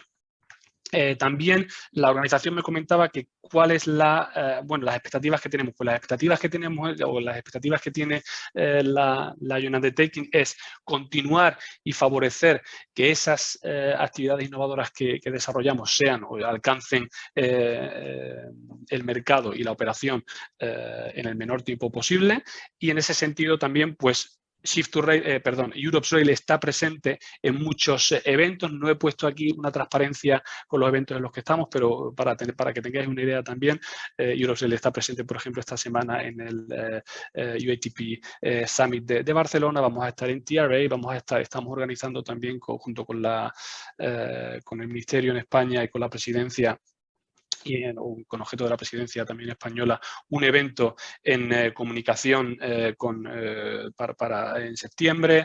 Y bueno, tenemos la agenda de eventos en los que participamos, también está presente en nuestra página web, y ahí podéis consultar toda la información. Creo, Marina, que ya he llegado a mis 20 minutos. Sí, y sí, genial, cualquier pregunta, genial. Encantado. Genial, mira, mientras revisamos el tema del chat, ¿vale? Simplemente comentar también y añadir a la información que ya has puesto. Y hay una UNIFE General Assembly, ¿vale? Que UNIFE, pues, es, digamos, vuestra counterpart, ¿no? Es la plataforma tecnológica, digamos, europea del sector de rail, es más industrial, ¿vale? Y que la semana que viene, del 14 al 16, hacen su General Assembly en Madrid. es interesante porque hay hay dos visitas técnicas muy interesantes, tanto a Metro de Madrid como a las instalaciones de la estación de Atocha, y parece que aún la registration está abierta. Julio, si tienes alguna pregunta o algo así, adelante. Sí, hola, pues nada, por mi parte, había una pregunta que comentaba qué posibilidades reales había de participar en proyectos de tales envergaduras. Simplemente por reforzar el comentario que ha hecho Javier. Todas las calls son abiertas a todo el mundo, es decir, versus H2020, donde teníamos miembros y no miembros, con convocatorias para miembros y convocatorias para no miembros. Ahora tenemos miembros, pero las convocatorias están abiertas a miembros y no miembros. Y ahí es donde las entidades deben hacer un esfuerzo para participar en todos estos eventos, entrar en contacto con los potenciales candidatos a presentar una propuesta para presentar a los TAL cumpliendo con los requisitos. Por supuesto, estamos a disposición y si quiere Javier añadir, seguro que efectivamente, nada que añadir, así es. Si cualquier entidad tiene la posibilidad de participar, y como bien comentaba Julio, sí, el hecho de formar un consorcio que sea potente y que tenga esas capacidades en base a lo que se define en el texto, ¿no?, de esas llamadas, por supuesto tienen esa oportunidad de participar y de ser financiados y poder estar presente en la JU con un proyecto. Sí. Pues nada, estupendo. Muchísimas gracias, Javier, por tu tiempo, por esa explicación también tan didáctica, empezando desde el principio de cómo se ha gestado esta iniciativa, y gracias también por la invitación y por hacernos claro que, bueno, pues que está abierto a participación, y que, bueno, lo importante también aquí, como siempre, es el networking, el posicionamiento, visualización de nuestras capacidades, pues para intentar entrar en esos consorcios o incluso llegar a liderar. Pues nada, sin más, gracias a vosotros. Gracias. También agradecemos a nuestro compañero Julio, que ha estado aquí desde el principio de la sesión y, bueno, acompañando a nuestros 3 speakers de transporte por superficie, road, maritime y rail. Pasamos ya a la última parte de la sesión de hoy, y con ella pues nos acompaña nuestro compañero Juan Francisco Reyes, que es el punto nacional de contacto para esta parte de clúster 5 en la subsección de transporte, y especialmente en la parte de aviation. Él pues guiará un poco las preguntas de nuestro último invitado de hoy, que es Pablo Ballesteros, de la Joint Undertaking Clean Aviation. Y bueno, sin más, os doy paso, principalmente a ti, Pablo, si quieres ya empezar a compartir tu pantalla con las slides que corresponden pues a esta interesante, digamos, explicación. Hola, buenos días. Muchas gracias, Marina. ¿Se me oye bien? ¿Se me ve bien? Perfecto. ¿Sí? ¿Todo correcto? Todo correcto. Voy a compartir pantalla con la presentación. Si no me importa, la voy a hacer en inglés, que está en inglés, y si no, me puedo hacer un lío importante. Así que voy a intentar seleccionar. A ver si me deja. Un segundo, porque aparezca. A veces se oye entrecortado, ¿eh? Que lo sepas, que a veces se te oye un poquito entrecortado. Sí, sí.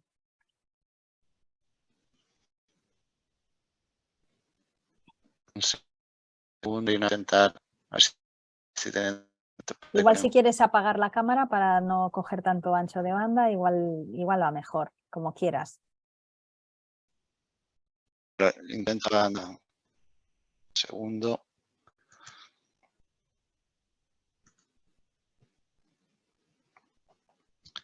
A ver, en principio esto debería funcionar ya. A ver si puedo con pantalla. No me aparecía la opción de compartir de la pantalla. Presentación, pero yo creo que ya sí. Sí, ahora ya está, perfecto, muy bien, y además está full screen. Adelante, Pablo. Venga, lo he puesto full screen. Si no os importa, la voy a hacer en inglés, así que Don't worry. Pero bueno, las preguntas que puedan ser en español, sí, no tengo ningún problema. Venga, genial. De modo, so good morning.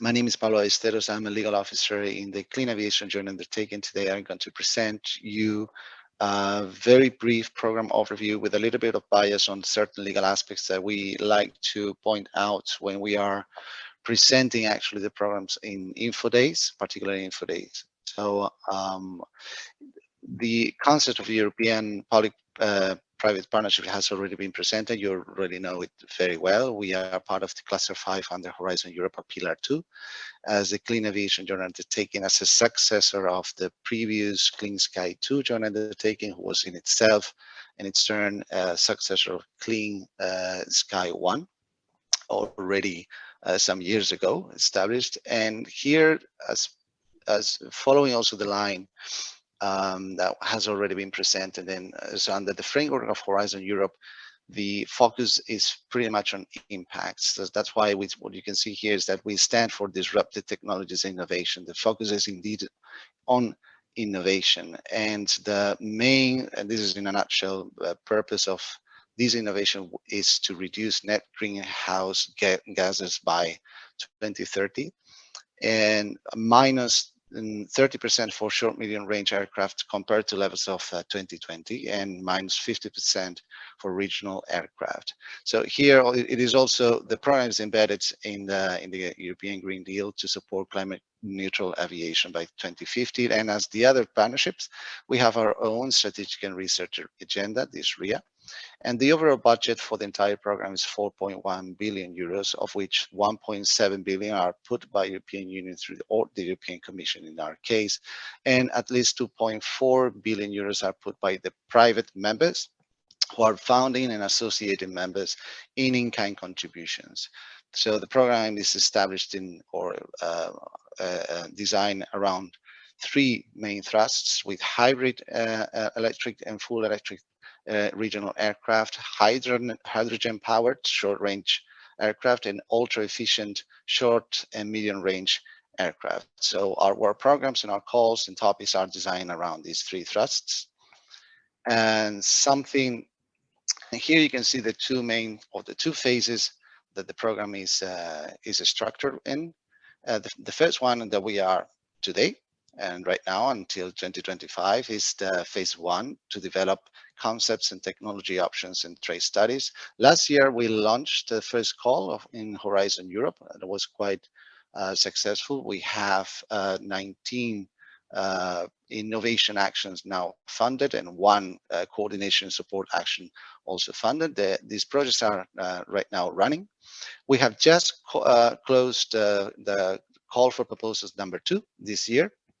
And also another important event that is happening this year is that we have launched, and it's still open, by the way, a call for expression of interest to become associated members of the Clean Aviation Joint Undertaking. We have two types of members. There's a founding members that were already parts of the joint undertaking at the time of the establishment of the undertaking. That was late with the same regulation as with the others, establishing the others joint undertakings late in 2021.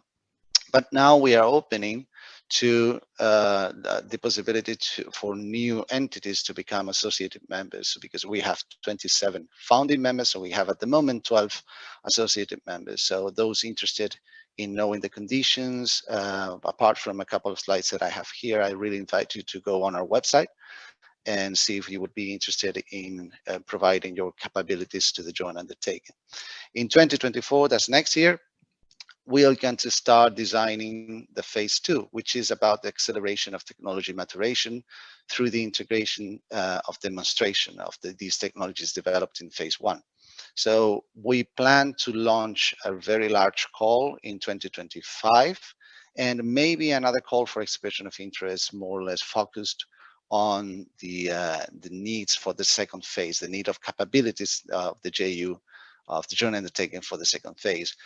During 26, 27, smaller calls are planned as well, with the idea of reaching TLR 6 already in 2028 and entering into service in 2035. So it has already been mentioned, and it is important that this is a change from Clean Sky 2 and about the openness of the calls, which is one of the requisites of Horizon Europe. In our case, it's the same. So calls are open not only for, so that not only members can apply and be part of the consortia, but also non-members. And this is an important change compared to the previous programs, actual programs, also FP7. And in this regard, you can always consult on our website and the funding and tenders portal important documents that are related, or where you can find information about what we fund, the different topics that in our work programs, which are biannual. You can also find the rules for submission. This is internal documents. So this is how to apply to our calls, and especially the chapter on conditions and management of the calls. So these are all legal aspects concerning admissibility, eligibility of the legal entities, so on and so forth. As I mentioned before, right now we have open a call for expression of interest to become an associated member. So here the successful applicant will be able to provide this strategic and long-term commitment to the development of our strategic research innovation agenda, the program itself, bringing the key capabilities that are going to be evaluated by external experts. And not just for this call for expression of interest, any other in the future. As I said, that's a possibility that we keep especially for phase 2. And also applicants would be successfully evaluated or assessed if they can provide, they can show that they have the ability to engage on long-term financial and technical commitments, that is providing in-kind contributions, which are two types. It's a different matter. And I invite you to also to check and to read what does it mean in terms of obligations as a members. This is basically complementing the research in different terms, either operational or additional activities, which is a subject in itself, but also supporting the joint undertaking in its administration, is providing for the administrative costs. And this is also another aspect of this call for expression of interest, is that it's a possibility for those applicants that have been successful during call 1 and this second call, and that are not member, they are invited to apply, so that also their committed in-kind contributions in call 1 and call 2 can be counted also for the members' obligations concerning in-kind contributions across the program, and in case of selection, for sure.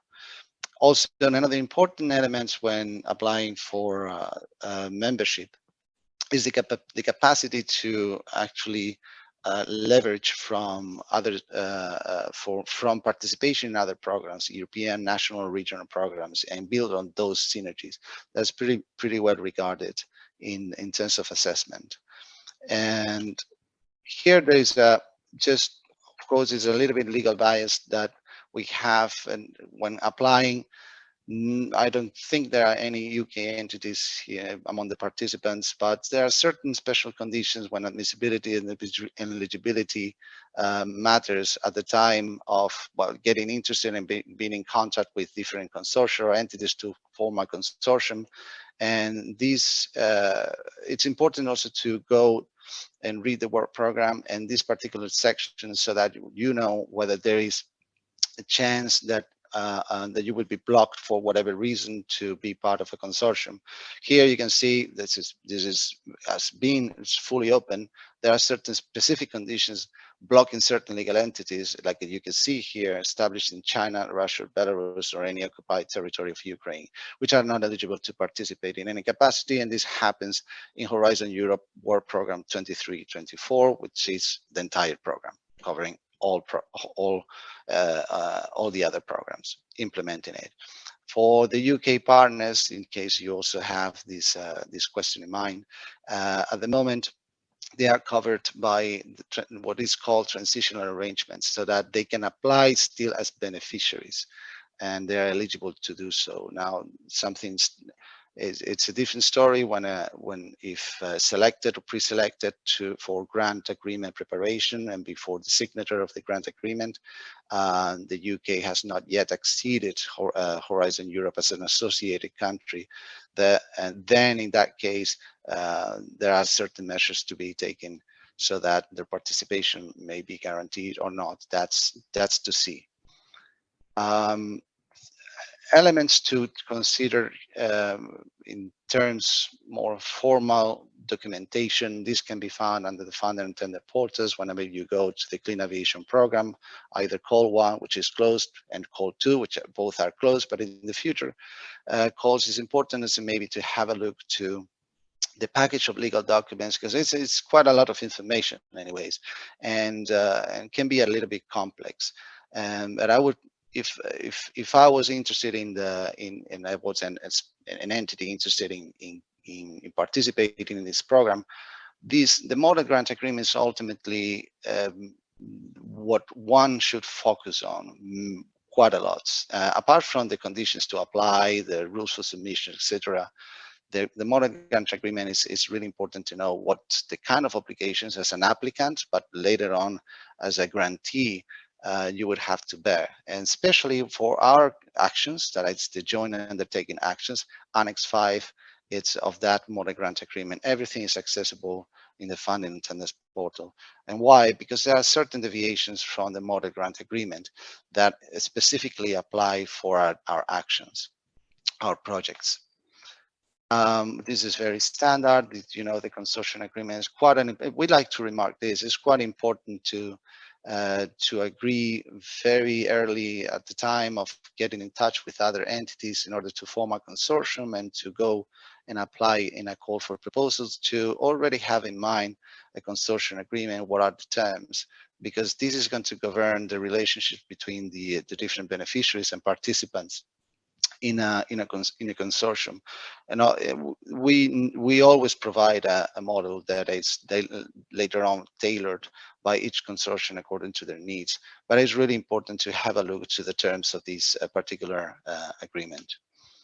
A characteristic of our program is the involvement of EASA, so the European Union Agency for Safety and Aviation. So it is already foreseen in our regulation, the SPA, that has already been commented before and establishing our joint undertaking and the others, and that EASA will be involved, should be involved in projects by providing technical contribution in the form of action tasks, but here expertise and advisory services in the area of certification, but also in other areas. Its participation is actually foreseen, and it was foreseen in call 1 and now also in call 2, and at both call and topic level. So EASA's work is quite key. It's important to bear in mind that this is a characteristic of our calls, of our topics, and of our consortia. And how does EASA participate? We have managed actually to agree and elaborate a model service contract to support this cooperation model and the participation of EASA as a third party providing in-kind contributions. Because EASA has a particular fees and charges regulation by which it operates, and this is the best way that we have found for them to actually integrate their work in the program, the different projects. Another possibility, but not yet used, is that they participate as beneficiaries with action tasks. Another element that is interesting to mention, I think, in our program is that it's an innovative also element in the Clean Aviation program and the joint undertaking together with the private members and the rest of the applicants is the cooperation agreement. What does it mean? It tries to fill the gap between projects, scenes, and also to boost the programmatic elements of the entire program, even if you may think that the program in itself it's already programmatic. But the thing is that Horizon Europe works with individual grants, actions, and sometimes the connections between them is not entirely, it's not as tight as maybe the program would need. And for that reason, we have developed a cooperation agreement, which is now in the legal condition that are applicable to all topics, and a contractual obligation that in a newly amended multi-grant agreement, and in this Annex 5, that is the one with that covers the specificities of JU actions. So what is it about? The cooperation agreement is a framework for the exchange of information or data among the Clean Aviation Joint Undertaking funded actions. So it works as a vehicle for the different projects and consortia to share information that is needed for the implementation, not only of the individual actions, but the program itself. That's the idea behind this cooperation agreement, to which, by the way, the joint undertaking is not a party, so it's a stakeholders agreement. This agreement at this level is later on operationalized at the level of each action or each project, because from 6 months, within 6 months from the signature of the individual grant agreement, all the projects will need to come up with a cooperation plan, where they would actually flesh out the terms of the cooperation with the identified other projects funded by the Clean Aviation program, in order to fulfill this need for a programmatic impact. This is all explained in the corresponding and the relevant work programs and the different calls and topics. Finally, something that we are also insisting on is that the synergies with regional initiatives is pretty much important these days, and being boosted with cooperations not only with other joint undertakings, in the alignment of the work programs and the calls for the topics, like green hydrogen that we have at the moment, but also with regions with which we are designing and signing memorandums of commitments and understandings for the alignment of their technological research and innovation programs with ours. And this is a really important matter also when I mentioned the elements or the factors that would make an applicant to membership successful is also this capacity to bring these synergies,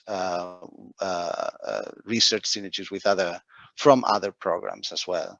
So, so this is the end of my presentation, Marina. I think everything is súper.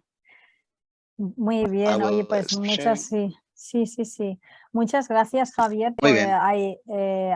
Pablo, por esta visión y también por el aspecto práctico, ¿no? Porque sí que es cierto que cuando empiezas a ver pues las convocatorias y tal, pues puede parecer que es muy complejo. Hay mucha información. Sí. Entonces se agradece el hecho de que también des una mica un poquito de visión de cómo acceder, ¿no? Y de cómo participar, ¿no? Porque es un poco overwhelming, digamos, para el participante. Sí, porque tienes todo lo que, digamos, todo lo que es la visión del programa en sí. Luego cuando uno quiere entrar y va al portal, al Funding and Tenders, y empieza a ver esa cantidad de documentación que a veces no está especialmente bien ordenado o no es especialmente bien dirigido. Hay muchos documentos, desde el Work Program, que eso es por un lado, donde se pueden encontrar obligaciones de cierto tipo. Se menciona el Cooperation Agreement, por ejemplo, ahí, pero se menciona también en otros documentos y a veces es difícil de digerir, ¿no? Entonces, por eso insistimos en que hay una serie de documentos clave a la hora de querer participar. Todos elementos de admisibilidad, elegibilidad, todo eso viene bien explicado, pero hay que ir más allá de solamente el programa. De solo el programa. No sé, Juan Francisco, si quieres comentar alguna cosa al respecto mientras conectas la cámara y tal, yo simplemente indicar que en el marco de la Green Week 2023, que bueno, empezó esta semana pasada y que dura hasta el 11 de junio, es decir, una semana entera de de sábado a sábado. En Bruselas la conferencia tiene lugar el 6 y el 7, es decir, mañana y pasado, y hay unas sesiones presencial y otras online. Y una de las que hay online, que puede ser interesante, es una chat conference con Bertrand Piccard, que, bueno, uno de los principales defensores y impulsores de todo el tema de energías renovables para las diferentes soluciones y en concreto pues para una relacionada con aeronáutica como es la iniciativa Solar Impulse. Para fotovoltaica, combinación de fotovoltaica y soluciones en aeronáutica. Y bueno, pues ¿qué es eso? Que os podéis conectar mañana a partir de la 1:45 de la tarde. Bueno, pues es una charla que puede ser interesante. Juan Fran. Gracias, Marina. Gracias, Pablo, por la presentación. Yo creo que ha estado todo muy claro y, como decía Marina, a veces es también interesante no solamente ver la parte técnica de lo que aborda cada uno de estos programas, sino la parte ya de necesidad de implementación cuando vas a preparar una propuesta, ¿no? Todas estas cosas que estaba mencionando antes, como el acuerdo de cooperación, la necesidad de, bueno, pues de explotar los resultados en un cierto tiempo, no dejar que las entidades puedan exportar los resultados fuera de la Unión Europea antes de 10 años. Ese tipo de cosas son importantes y suelen escaparse a las entidades y sobre todo en este tipo de iniciativas que, bueno, tú decías, son bastante diferentes al reglamento que tiene general Horizonte Europa y que, bueno, tiene sus peculiaridades. No veo preguntas en el chat. No, así no hay, que no hay. Mientras, Ha quedado clarísimo. Si alguno se anima, te voy a hacer yo algunas preguntas, Pablo. Venga. ¿Te parece? Si lo puedo responder, estupendo, Juan Fran. Si no, te lo diré sí. más tarde. A ver, he estado viendo en la lista de participantes algunas entidades que probablemente quieran aplicar a la Call for Expression of Interest de miembros, de asociados de Clean Aviation. Una pregunta. La parte o la fee que tienen que pagar las entidades o los miembros como costes administrativos de la oficina de la JU, es paga media entre los miembros y la comisión, o con el presupuesto de la comisión. ¿Qué tanto por ciento es? Entendemos que es en función del retorno que reciban los proyectos financiados, pero ¿hay un tanto por ciento sobre el retorno? ¿Hay un mínimo?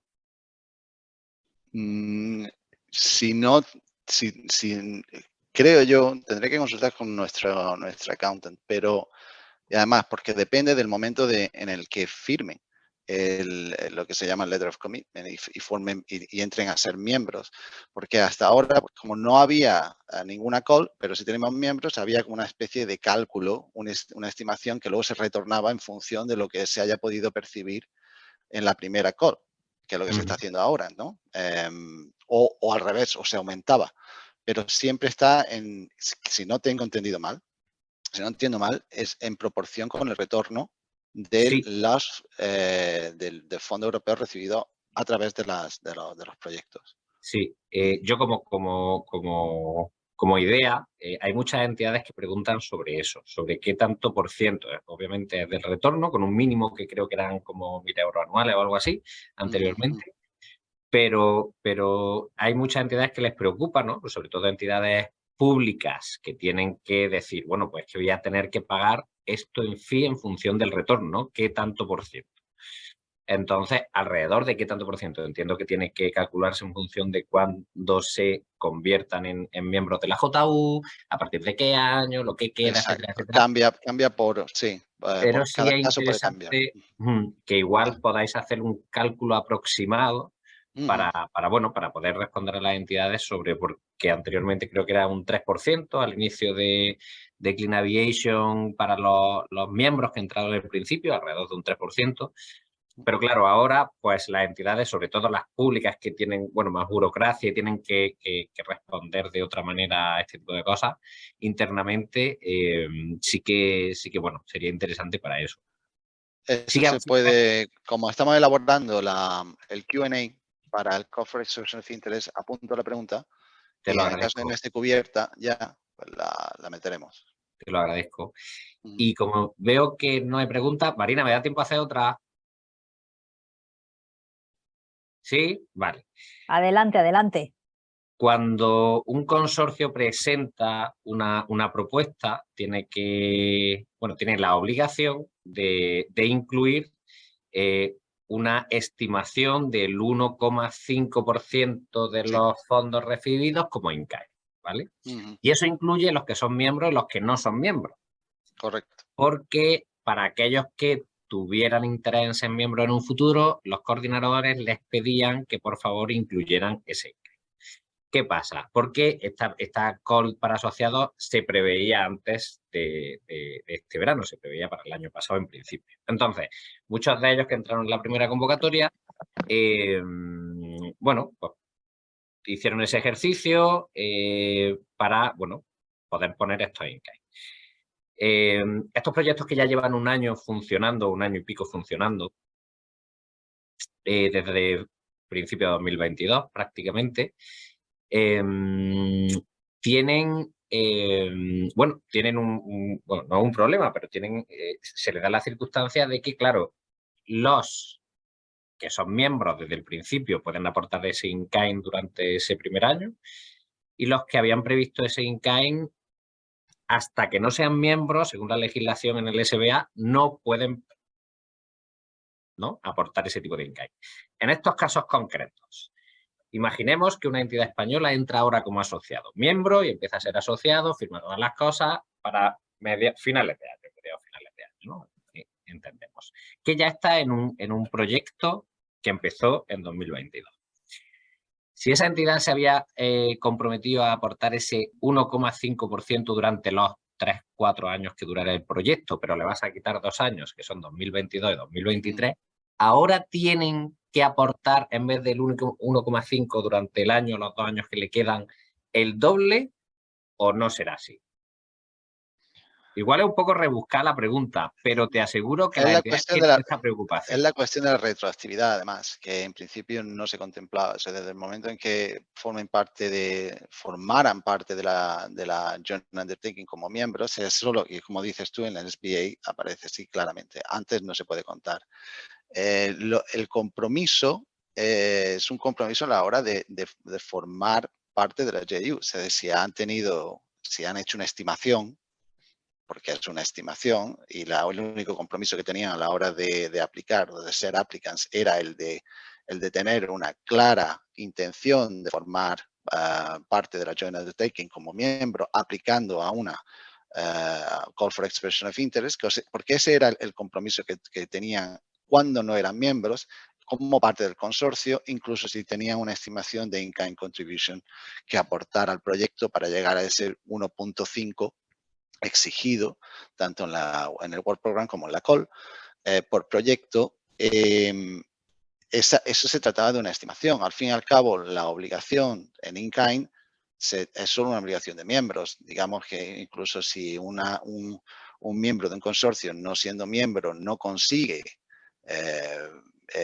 acceder a la membresía a través de la Call for Expression of Interest, esa obligación sigue recayendo sobre los miembros existentes tanto en el proyecto, a nivel de proyecto y a nivel de programa. Pero en cuanto a la cuestión de la contabilización de ese in-kind, está claro que a partir del momento en el que sean miembros. Ahora bien, el resto es un commitment que se firma a la hora, en la segunda fase de la Call for Expression of Interest, una vez que se han preseleccionado de acuerdo con sus capacidades, y esto es por expertos externos, se entra en una fase de negociación. Y esa segunda fase de negociación, antes de la firma y de la carta que se llama Letter of Commitment, ¿no? For un in-kind contribution a lo largo del programa, se tendrá en cuenta la situación en la que se encuentran tanto como applicants de la Call 1 o la Call 2 incluso, y lo que se puede prometer al resto del programa. Pero hay una fase de negociación en la que eso se tiene en cuenta. Vale, gracias. Pues sigue sin haber preguntas. Ya vemos que es tricky, participar es tricky, aparte de el tema científico-técnico que puede haber detrás y de excelencia científico-técnica que obviamente pues Y recomiendo, Marina, mirar las Q&A de tanto la call 1 como la call 2. En la Q&A hay muchísima información pues, muy relevante que tratan de temas de participación, elegibilidad, por ejemplo, muchos de los partners, UK partners, cuestiones de in-kind contribution, muchísimo. Q&A es una gran fuente de información que va más allá de los textos formales y oficiales y eso pues aporta claridad. Aparte de los infodays, que yo creo que también los tenemos recogidos en vídeos y las presentaciones. Sí, he visto que algunos sí que estaban recogidos en vídeo, no he mirado todos. También Financial Workshop. En el caso de Clean Aviation, hace muy poco tuvimos una Financial Workshop muy elaborada, muy detallada, Sí, lo he mirado, y lo he con visto en muchísima vuestra web, información, preguntas muy interesantes. Así, yo también participé en esa. Así que también invito, porque son aspectos técnicos, ¿vale? Todo muy técnicos, muy legales también, y la parte financiera es fundamental. A veces da muchos quebraderos de cabeza la parte financiera. Sí, totalmente. ¿Vale? De reporte. Así que les invito también a que consulten esa información extra. Genial, pues no, Marina. Sí, Javier. Un apunte solo a Pablo. Sí, reiterar lo que acaba, eso es muy importante, lo que acaba de decir Pablo, el Q&A, que también en la parte de Eurosrail también se publica y se actualiza, porque cuando la call está abierta se reciben eso, como ha dicho Pablo, muchas preguntas y ese archivo se actualiza semanalmente y se sube a la web. Y es muy importante porque, como él comentaba, ¿no? Hay preguntas, pues sí, que tienen que ver con aspectos más, pero otros son muy administrativos, legales, financieros, que te resuelven muchas dudas y es muy importante tenerlo en cuenta, sí. Pues si os parece, chicos, lo que haremos es añadir al material de la sesión de hoy también los links de las Q&A, tanto de la JU Clean Aviation como de la JU Europe, ¿vale? Porque pienso que es muy interesante. Es una participación que sale un poco de lo habitual de la participación en los topics de Horizon Europe y, lo dicho, aparte de la excelencia científico-técnica y tecnológica, pues tiene también una componente de aprendizaje en la participación que es interesante, pues cuanta más claridad y más información puedan tener los participantes, mejor. Si no hay nada más, os agradecemos, empezando por Juan Fran, que ha estado ahí todo el rato, Pablo, Javier, que habéis estado toda la sesión acompañándonos hasta que os ha tocado el turno.